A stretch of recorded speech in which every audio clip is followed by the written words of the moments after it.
మండలిలో జరిగినటువంటి సంఘటనలు చాలా దురదృష్టమైనటువంటి సంఘటన.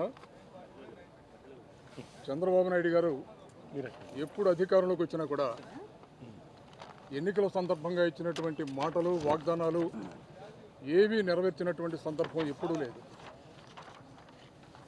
ఈసారే కాదు, గతంలో కూడా ముఖ్యమంత్రి అయిన సందర్భంలో ఉద్యోగులకి 30 లక్షల వరకు ఉద్యోగాలు కల్పిస్తాను, నిరుద్యోగులకి దాదాపు 20 లక్షల కోట్ల పెట్టుబడులు వస్తున్నాయి అని హామీ ఇవ్వటం జరిగింది. అలాగే ఈ ఎన్నికల సందర్భంలో కూడా 20 లక్షల మందికి ఉద్యోగాలు కల్పిస్తాం, ఉద్యోగాలు ఇవ్వలేకపోయిన పక్షంలో నిరుద్యోగులందరికీ కూడా నెలకి 3,000 చొప్పున నిరుద్యోగ భృతి కల్పిస్తామని ఎన్నికల సందర్భంలో మాట ఇచ్చి, హామీ ఇచ్చి, అనేక రకాలుగా మాయమాటలు చెప్పి అధికారంలోకి వచ్చినటువంటి వెంటనే ఇచ్చిన మాట నిలబెట్టుకోలేక అబద్ధాలపు ప్రచారాలతోటి ఈ ప్రభుత్వం ముందుకెళ్తుంది. ఇవాళ రాష్ట్ర వ్యాప్తంగా నిరుద్యోగులు చాలా పెద్ద స్థాయిలో లక్షలాది మంది నిరుద్యోగులు రాష్ట్ర వ్యాప్తంగా ఉద్యమిస్తున్నారు. ఇవాళ ఇచ్చిన మాట నెరవేర్చాలి. ఎందుకంటే గతంలో ఫీజు రీయింబర్స్మెంట్ కూడా దాదాపు 3,900 కోట్లు బకాయిలు ఉన్నాయి. కానీ ఈ బడ్జెట్లో పెట్టింది కేవలం 2,600 కోట్లు మాత్రమే. గడిచిన బడ్జెట్లో అది కూడా పెట్టలేదు. ఇదంతా మోసపూరితమైనటువంటి కార్యక్రమాలతోటి ఈ ప్రభుత్వం ముందుకెళ్తుంది. 20 లక్షల మందికి ఉద్యోగాలు ఇస్తామని చెప్పి ఈ రోజుకి ఒక్కరికి కూడా ఉద్యోగం ఇవ్వలేనటువంటి దౌర్భాగ్యమైనటువంటి పరిపాలన ఈ పరిపాలన. ఫీజు రీయింబర్స్మెంట్ కనుక 20 లక్షల మంది విద్యార్థులకు ఇస్తే 7,200 కోట్ల రూపాయలు ఈ సంవత్సరానికి ఇవ్వాలి. గడిచిన సంవత్సరం 7,200 కోట్ల రూపాయలు ఇవ్వాలి. కనీసం బడ్జెట్ కేటాయింపుల్లో రూపాయి కూడా కేటాయించకుండా, ఇచ్చిన మాట నెరవేర్చకుండా రాష్ట్రంలో ఉన్నటువంటి నిరుద్యోగులందరినీ కూడా మోసం చేస్తున్నటువంటి ఈ ప్రభుత్వానికి కళ్ళు తెరిపించే విధంగా ఇవాళ రాష్ట్ర వ్యాప్తంగా ఉద్యమాలు జరుగుతున్నాయి. ఇవాళ రాష్ట్రంలో దాదాపు 30 లక్షల పైచిలుకు నిరుద్యోగులు ఉన్నారు. కూటమి ప్రభుత్వం చంద్రబాబు నాయుడు గారి అధికారంలోకి వచ్చినటువంటి వెంటనే 20 లక్షల మందికి ఉద్యోగాలు కల్పిస్తామన్నారు. మొట్టమొదటి సంతకం డిఎస్సీ మీద పెట్టారు. అనేక సందర్భాల్లో, ఎన్నికల సందర్భంలో చంద్రబాబు నాయుడు గారు మాట్లాడుతూ ప్రభుత్వం అధికారంలోకి వచ్చినటువంటి వెంటనే మొట్టమొదటి సంతకం డిఎస్సీ మీద పెడతామని చెప్పారు. మరి ఇప్పటికీ దాదాపు 10 నెలలుగా వస్తుంది. ఏమైంది మీరు ఇచ్చినటువంటి వాగ్దానం? లక్షలాది మంది నిరుద్యోగులు, విద్యార్థులు ఇవాళ మీ సంతకం గురించి ఎదురు చూస్తున్నారు. ఎందుకు మోసపూరితమైనటువంటి మాటలు, మాయ మాటలు చెప్పి రాష్ట్రంలో ఉన్నటువంటి ప్రజానీకానికి 40 సంవత్సరాల నుంచి కూడా ఇదే మాట మీరు మాట్లాడుతున్నారు. మీ మోసపూరితమైనటువంటి మాటలకి, అబద్ధపు ప్రచారాలకి, ఇచ్చిన వాగ్దానాన్ని నెరవేర్చలేకపోయే దానికి వ్యతిరేకంగా ఇవాళ కౌన్సిల్లో ప్రజల గొంతుకై వినిపించాలని ఇవాళ వైఎస్ఆర్ కాంగ్రెస్ పార్టీ ఎమ్మెల్సీలు మొత్తం కూడా తమ నిరసన గలాన్ని తెలియజేస్తూ విద్యార్థుల పట్ల మండలిలో మాట్లాడాలి, ఇచ్చిన మాట నెరవేర్చాలి అని మేము ప్రశ్నిస్తే దుర్మార్గమైనటువంటి వ్యవహారం చేశారు. మండలి చరిత్రలో ఎన్నడూ లేని విధంగా అక్కడ పోలీసులను పెట్టి బలవంతంగా ఇవాళ బల ప్రయోగం చేసినటువంటి దౌర్భాగ్యమైనటువంటి పరిస్థితి ఇవాళ మండలంలో వచ్చింది. ఇవాళ ఇదే మంచి పరిపాలన? గౌరవ సభ్యుల్ని అవమానించినటువంటి పరిస్థితి ఇది.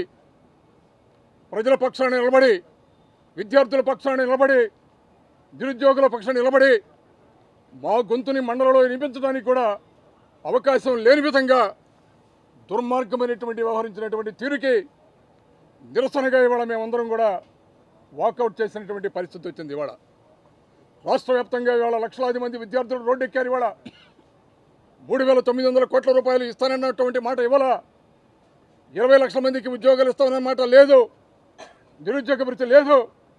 వీటన్నిటికీ నిరసనగా మండలి నుంచి ఇవాళ సభ్యులుగా వాకౌట్ చేసి ప్రజలు కూడా ఆలోచించవలసిందిగా ఈ ప్రభుత్వ విధానాలని, చంద్రబాబు నాయుడు గారి ఆలోచన విధానాన్ని కూటమి ప్రభుత్వం ఇచ్చినటువంటి మాటని ఆలోచించవలసిందిగా మీడియా ద్వారా రాష్ట్ర ప్రజానీకానికి విజ్ఞప్తి చేస్తున్నాం. ధన్యవాదాలు. ఈరోజు శాసన మండలిలో ఏదైతే ఈ రాష్ట్రంలో ఉన్నటువంటి నిరుద్యోగులకి, విద్యార్థులకి ఇవ్వాల్సినటువంటి బకాయిల్ని, ఇవ్వాల్సినటువంటి నిరుద్యోగ భృతిని, ఇవ్వాల్సినటువంటి పీజీ రీయింబర్స్మెంట్ని డిమాండ్ చేస్తూ మేము నినాదం చేయడం జరిగింది.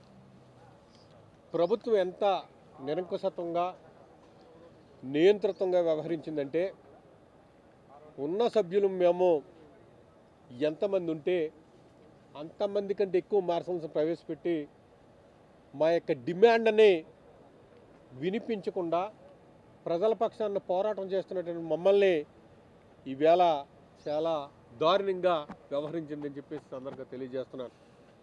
ఆ రోజుని బాబు గారు వస్తే జాబ్ వస్తుందన్నారు, బాబు షూరిటీ అన్నారు, భవిష్యత్తుకి గ్యారంటీ అన్నారు. మరి ఎవరికి భవిష్యత్తుకి గ్యారంటీ ఇచ్చారో ఇప్పటి వరకు ప్రభుత్వం జవాబుదారీ లేదని చెప్పేసి సందర్భంగా మనవి చేస్తున్నాను. ఖచ్చితంగా జాబ్ క్యాలెండర్ ఇస్తాం, జనవరి మాసంలోనే జాబ్ క్యాలెండర్ రిలీజ్ చేస్తాం. ఒకవేళ జాబ్ క్యాలెండర్ రిలీజ్ చేయకపోతే కనుక కాలర్ పట్టుకుని అడగమని చెప్పినటువంటి నారా లోకేష్ గారు వాళ్ళు ఎన్ని సభలో ఉన్నారు, వారి కూడా సమాధానం చెప్పకుండా మా యొక్క సభ్యుల యొక్క ప్రజాస్వామ్యాన్ని కూనిచేసే విధంగా ఈరోజు మార్షల్ని పెట్టి ఈ ప్రభుత్వం వ్యవహరించింది. ఇది దుర్మార్గమైనటువంటి చర్య. ఈ చర్యకు నిరసనగా మేము వాకౌట్ చేశాం. అయినప్పటికీ ప్రజల పక్షాన మీ మీడియా ద్వారాగా మేము ఖచ్చితంగా గట్టిగా డిమాండ్ చేస్తున్నాం. మీరు ఇస్తానన్నటువంటి నిరుద్యోగ భృతి కానీ, జాబ్ క్యాలెండర్కి కానీ ఖచ్చితంగా రిలీజ్ చేయండి. రిలీజ్ చేయకపోతే కనుక ప్రజల నుంచి విపరీతమైనటువంటి తిరుగుబాటు వస్తుంది. ఆ తిరుగుబాటు ద్వారా మీరు పూర్తిగా ఈ రాష్ట్రంలో నష్టపోతారని చెప్పి సందర్భంగా మనవి చేసుకుంటూ, మరి ఈ రాష్ట్ర వ్యాప్తంగా ఈరోజు మా వైఎస్ జగన్మోహన్ రెడ్డి గారు మా పార్టీ అధ్యక్షులు ఇచ్చినటువంటి పిలుపు మేరకు యువత పోరు, పీజు పోరు కార్యక్రమాన్ని బయట చేస్తే కనుక మేము లోన పోరు చేసినటువంటి కార్యక్రమాన్ని మీకు అందరికీ తెలియపరుస్తూ, మరి ఖచ్చితంగా ఈ గవర్నమెంటు, ఈ ప్రభుత్వము ప్రజలకి సమాధానం చెప్పవలసిన అవసరం తొందరలో వస్తుందని చెప్పి సందర్భంగా మనవి చేస్తున్నాం. అందరికీ నమస్కారం. ఈరోజు శాసనమండలిలో జరిగింది చూస్తే ఎప్పుడూ జరగని రకంగా మార్షల్స్ని పెట్టడం జరుగుతోంది. శాసనమండలి అంటేనే పెద్దల సభ అని అందరం చెప్తాం. అటువంటి గౌరవమైన సభలో మాకు హక్కుగా మా నిరసన కార్యక్రమాన్ని తెలిపే హక్కు మాకుండగా మా హక్కులు కాలరాసే రకంగా ఈ కూటమి ప్రభుత్వం మార్షల్స్ని పెట్టి మా గొంతు నొక్కాలని చేయడము దుర్మార్గమైన చర్య. ఈ రకంగా ఎందుకు చేస్తూ ఉందయ్యా అంటే, బాబు చెప్పిన ఏ ఒక్క గ్యారెంటీ అమలు చేయలేకపోతా ఉన్నాడయ్యా. నిరుద్యోగులకు నిరుద్యోగ భృతి ఇస్తామని చెప్పేసి ఈ రోజు వరకు ఇచ్చిన దాఖలాలు లేవు. ఉద్యోగాలు ఇస్తామని చెప్పారు. కౌన్సిల్లో లోకేష్ గారు, మంత్రి గారు కూడా ఉన్నారు. మనమందరికీ తెలుసు, ఇవ్వకుంటే కాలర్ పట్టుకొని అడగండి అని చెప్పారు. ఈరోజు ఏం సమాధానం చెప్తారు మీరు ప్రజలకు? డిఎస్సి అని చెప్పారు, అది లేదు. ఏ ఒక్క వాగ్దానాన్ని కూడా మీరు నెరవేర్చకుండా మీరు కాలయాపన చేస్తూ, ప్రజలను మోసబుచ్చుతూ, నిరుద్యోగులతో ఆటలాడుకుంటూ 20 లక్షల ఉద్యోగాలని చెప్పారు. ఒక్క ఉద్యోగం ఇచ్చిన పాపన పోలేదు. మీరు 3000 నిరుద్యోగ భృతి అని చెప్పారు, అది ఇవ్వలేదు. ఈరోజు ఆంధ్ర రాష్ట్రమంతా వైఎస్ఆర్సీపీ పార్టీ తరఫున కలెక్టర్ కార్యాలయంలో ముట్టడిగా చేస్తూ, దానికి అనుబంధంగా మేము ప్రజల తరఫున కౌన్సిల్లో గొంతు విప్పితే మార్షల్స్ని పెట్టి మీరు దౌర్జన్యం చేస్తారా? ఇది ఈ ప్రజాస్వామ్యంలో చేసే పద్ధత. ప్రజలన్నీ గమనిస్తూ ఉన్నారు. ప్రజలు సరైన పాఠం మీకు తెలిపే రోజు దగ్గరలోనే ఉంది. ప్రజలు మిమ్మల్ని నమ్మి గెలిపిస్తే మీరు ఈ రకంగా మోసం చేస్తారా? ఒక్క గ్యారంటీ, ఒక్క మాటకు కూడా గ్యారంటీ లేదా? ఇన్ని రకాలుగా మోసం చేయడమా మీరు? ఈ రకంగా మండలిలో ఎప్పుడూ జరగలేదు మార్షల్స్ను పెట్టి ఈ రకంగా చేయడం. అందుకే మేము ఈరోజు వాకౌట్ చేశాం. మేము ఎప్పుడు ప్రజలతో పాటే ఉంటాం, ప్రజలతోనే ఉంటాం. ప్రజల తరఫున గొంతెత్తి మీరు ఇచ్చిన వాగ్దానాలను నెరవేర్చే వరకు మీతో పోరాడతామని చెప్పేసి తెలుపుకుంటా ఉన్నాం. సెలవు. జై జగన్. అందరికీ నమస్కారం. ఈరోజు మా కౌన్సిల్లో ఫీజు రియంబర్స్మెంట్ బకాయిలు చెల్లించాలని, అలాగే నిరుద్యోగ భృతి ఇవ్వాలి అని చెప్పి వాయిదా తీర్మానం కోరడమైంది. దాన్ని ప్రభుత్వం ఒప్పుకోలేదు. దానికి నిరసనగా మేమందరము కలిసి, సభ్యులందరూ కలిసి నిరసన తెలియజేయడం జరిగింది. వాళ్ళు ఎంత ఘోరంగా అంటే, మేమున్న సభ్యుల కంటే డబల్ మార్షల్స్ని తీసుకొచ్చి మమ్మల్ని అడ్డుకోవడం జరిగింది. దీనికి నిరసనగా మేము వాకౌట్ చేసి బయటకు వచ్చేసాము.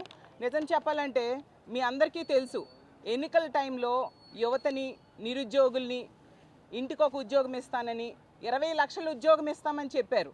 అంటే ఈ సంవత్సరానికి 4 లక్షల ఉద్యోగాలు ఇవ్వాలి. ఈ కూటమి ప్రభుత్వం అధికారంలోకి వచ్చిన వెంటనే ఇచ్చేస్తామని చెప్పారు. 10 నెలలు కావస్తూ ఉంది, ఒక్క ఉద్యోగం కూడా ఇవ్వని పరిస్థితి మనం చూసాం. అలాగే ఫీజు రీఎంబర్స్మెంట్ బకాయిలు 5 క్వార్టర్స్లో పెండింగ్ ఉన్నాయి. అంటే 3,900 కోట్లు ఈరోజు పెండింగ్ ఉన్నాయి. అలాగే వసతి దీవెన బకాయిలు 1,100 కోట్లు బకాయిలు ఉన్నాయి. ఈరోజు తీసుకుంటే కాలేజీల్లో హాల్ టికెట్స్, ఎందుకంటే ఎగ్జామ్స్ టైం కాబట్టి హాల్ టికెట్స్ కోసం పిల్లలు కాలేజ్ దగ్గరికి వెళ్తే ఫీజులు కడితేనా హాల్ టికెట్స్ ఇస్తామంటున్నారు. అందువలన పేరెంట్స్ అప్పులు చేసి ఫీజులు కట్టే పరిస్థితి ఉంది. ప్రభుత్వానికి కనీసం కనికరం లేదు. మీ అందరికీ తెలుసు, ఆ రోజు వైఎస్ఆర్ గారు ఫీజు రియంబర్స్మెంట్ అనే పథకాన్ని ప్రవేశపెట్టారు. ఎందుకోసం? పేదవాడికే పరిమితమైన, పెద్ద ధనవంతులకే పరిమితమైన ఈ ఉన్నత విద్య అనేది పేదవాడిలో అర్హత ఉన్న ప్రతి ఒక్క పేదవాడికి కూడా చదువు, ఉన్నత చదువులు ఇవ్వాలి అని చెప్పి ఆ రోజు ఫీజు రియంబర్స్మెంట్ పథకాన్ని ప్రవేశపెడితే దాన్ని గత 5 ఏళ్ళు కూడా జగన్మోహన్ రెడ్డి గారు ఎంతో చక్కగా అమలు చేస్తూ ఉండే పరిస్థితి మనందరము చూసాం. 93% విద్యార్థులు అందులో లబ్ధిదారులు అయ్యేట్టుగా 100% ఫీజు రియంబర్స్మెంట్ జగనన్న తన 5 ఏళ్ల పాలనలో చేయడం జరిగింది. అంత చక్కగా పేద విద్యార్థులు ఉన్నత చదువు చదవడం కోసం జగన్మోహన్ రెడ్డి గారు ఎంతగానో కృషి చేస్తే ఈరోజు పేద విద్యార్థులు ఉన్నత చదువుకు ఈ కూటమి ప్రభుత్వం తూట్లు పొడిచే పరిస్థితి మనందరం చూస్తూ ఉన్నాము. దీనికి నిరసనగా మా వైఎస్ఆర్ కాంగ్రెస్ పార్టీ ఆధ్వర్యంలో రాష్ట్ర వ్యాప్తంగా నిరసనలు తెలియజేస్తూ ఉన్నాము. అలాగే నిరుద్యోగుల పరిస్థితి ఎంత దారుణంగా ఉందంటే ఈ రాష్ట్రంలో వాళ్ళ చెప్పులతో వాళ్ళే కొట్టుకుంటూ ఎందుకు ఈ కూటమికి ఓటేసామా అని బాధపడుతూ ఉండే పరిస్థితి ఈరోజు ఉంది. 4 లక్షల ఉద్యోగాలు ఎక్కడిచ్చారు? ఒక్కరికైనా ఇచ్చారా? అలాంటప్పుడు నిరుద్యోగ భృతి అయినా 3,000 రూపాయల చొప్పున ఇవ్వాలి కదా, అది కూడా ఇవ్వని పరిస్థితి. మరి 1,35,000 కోట్ల రూపాయల అప్పులు చేశారు. ఆ అప్పులతో ఈ ఫీజు రియంబర్స్మెంట్ కట్టొచ్చు కదా. అలాంటి ఉద్దేశం ఏది ఈ ప్రభుత్వానికి లేని పరిస్థితి క్లియర్గా అర్థమవుతూ ఉంది. ఈ ఏడాది వస్తున్న మొన్న బడ్జెట్ ప్రవేశపెట్టిన నెక్స్ట్ ఏడాది కలిపితే 7,000 కోట్ల పైగా ఫీజు రియంబర్స్మెంట్ అవసరం ఉంది. కానీ కేవలం 2,600 కోట్లు మాత్రమే కేటాయించారు. ఖచ్చితంగా వాళ్ళకి ఫీజు రియంబర్స్మెంట్ బకాయిలు చెల్లించాలి అని మేము డిమాండ్ చేస్తూ ఉన్నాము. అలాగే నిరుద్యోగ భృతి ఇవ్వాలి. పవన్ కళ్యాణ్ గారు చెప్పారు, ప్రతి నియోజకవర్గంలో 500 మంది యువతకు 10 లక్షల చొప్పున సహాయం చేస్తాము అని చెప్పేసి. ఎక్కడైనా ఒక్కరికైనా చేశారా? 10 నెలలు అయింది. సో ఇన్ని రకాలుగా యువతకి, నిరుద్యోగులకి ఈ కూటమి ప్రభుత్వం అధికారంలోకి వచ్చాక నెట్ట నిలువుగా మోసం చేసింది, దగా చేసింది, వంచన చేసింది. మా వైఎస్ఆర్ కాంగ్రెస్ పార్టీ ఎప్పుడు కూడా ప్రజల తరపున పోరాడే పార్టీ కాబట్టి విద్యార్థుల తరపున, నిరుద్యోగ యువత తరపున ఈరోజు ఈ కార్యక్రమం చేపట్టాము. అలాగే వైద్య కళాశాలలు మీ అందరికీ తెలుసు, ఇంతవరకు 11 కాలేజీలు మాత్రమే ఈ రాష్ట్రంలో ఉంటే జగనన్న ముఖ్యమంత్రి అయ్యాక 17 వైద్య కళాశాలలు నిర్మాణం ప్రారంభించడం జరిగింది. దాన్ని ఈరోజు ప్రైవేటైజేషన్ చేయడానికి కూటమి ప్రభుత్వం ప్రయత్నిస్తూ ఉంది. కాబట్టి దాన్ని మేము వ్యతిరేకిస్తూ పేద విద్యార్థులకి వైద్యం అందించడానికి, ప్రజలకి మంచి వైద్యం అందించడానికి వైద్య కళాశాలన్నీ కూడా ప్రభుత్వ ఆధీనంలో ఉండాలని కోరుకుంటూ, ఆ ప్రైవేటైజేషన్ చేసే ఆలోచనని విరమించాలని కోరుకుంటూ కూడా మేము నిరసన తెలియజేస్తూ ఉన్నాము. కాబట్టి ఎప్పటికైనా ఈ ప్రభుత్వం జాబ్ క్యాలెండర్ ప్రకటించాలి, అలాగే ఫీజు రియంబర్స్మెంట్ ఇవ్వాలి, అలాగే నిరుద్యోగులకు 3,000 రూపాయలు నిరుద్యోగ భృతి ఇవ్వాలి, మెగా డిఎస్సి కూడా ప్రకటించాలని కోరుకుంటూ, అమ్మఒడి కూడా తక్షణమే విడుదల చేయాలి అని కోరుకుంటూ సెలవు తీసుకుంటున్నాను.